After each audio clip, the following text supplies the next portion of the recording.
Deci, bună ziua tuturor! Eu mă numesc Nicolae Arnaut și am o mare deosebit plăcere să fiu aici, pentru că grupul de acțiuni locale este unul din forțele motrice care schimbă lucrurile în bine la nivel local. De aceea eu o să fac o scurtă prezentare ce ține de domeniul Oficiul Național de Implementare a Proiectelor, care este creat sub egida Ministerului Mediului și suntem responsabili de implementarea tuturor proiectelor ce țin de mediu, inclusiv și același Fond Național de Mediu pe care îl cunoașteți dumneavoastră, Fondul Ecologic Național. Instituția noastră a fost reorganizată în 2018. Misiunea este, evident, de a implementa proiectele de mediu, organizare, monitorizare, plus și scrierea proiectelor, dar și administrarea eficientă a Fondului Național de Mediu. Dacă menționăm domeniile care le acoperă, este vorba de protecția mediului, schimbări climatice, gestionarea durabilă a resurselor naturale și Fondul Național pentru Mediu. Fondul Național de Mediu este un aspect foarte important pe care cred că toți sunt interesați, este același Fond Ecologic Național. Pentru prima dată în istorie, Fondul Național de Mediu se ocupă doar de proiecte de mediu. Anterior se ocupa și de apă și canalizare. Ceea ce cunoașteți, de acum nu mai avem proiecte ce țin de apă și canalizare, ceea ce a trecut la Ministerul Infrastructurii. De ce o mare sursă a banilor merg pentru sate curate, ecologice și sănătoase. Anul acesta am făcut un apel, în 2023, unde au fost 4 domenii de depunere pentru proiecte la nivel de mediu.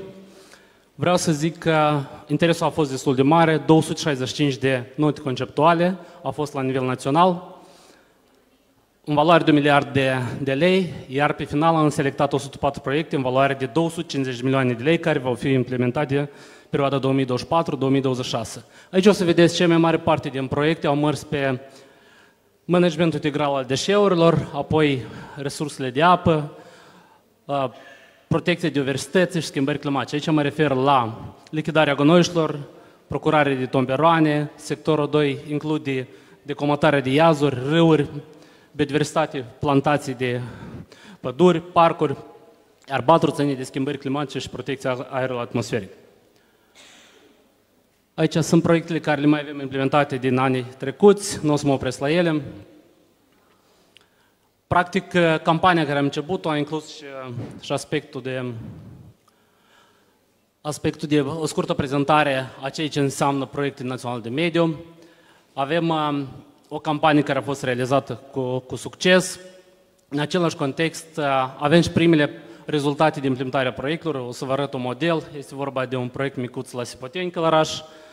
Practic, procurarea de tomberoane în localitate. În același context vreau să zic că avem proiecte de la câteva sute de mii de lei până la 10-15 milioane de lei.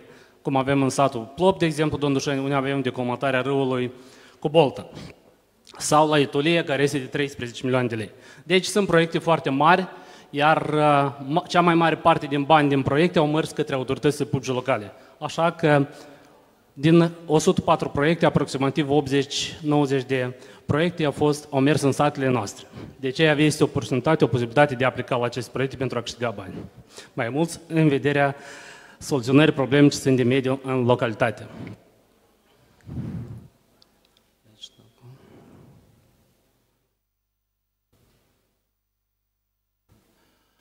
Ok, un alt proiect foarte major este proiectul management deșeuri, nu știu dacă ați cunoscut, este la nivel național, 8 zone domeniu cu suportul Băncii Europene de Reconstrucție, Băncii Europene de Investiții și E5P.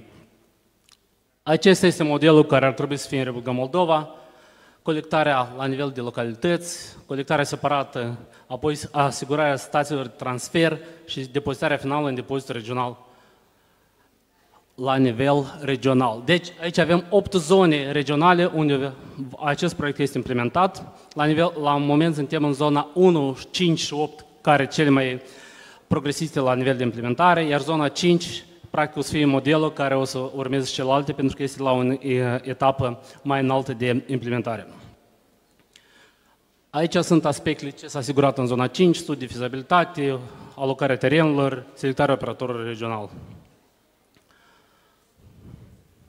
Aici este un model de depozit selectat unde va fi la Florițoarea Veche, de exemplu în zona 5, Ungheni, Călăraș, Nisporeni.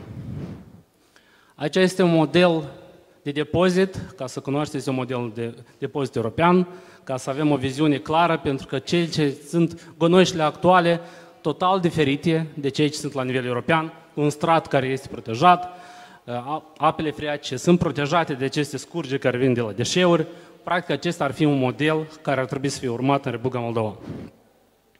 Aici ține din același proiect, compostare individuală în gospodărie. Am văzut că cineva are exemple deja de implicare. Aceasta este o stație de transfer, cum o să arăte stație de transfer la nivel național.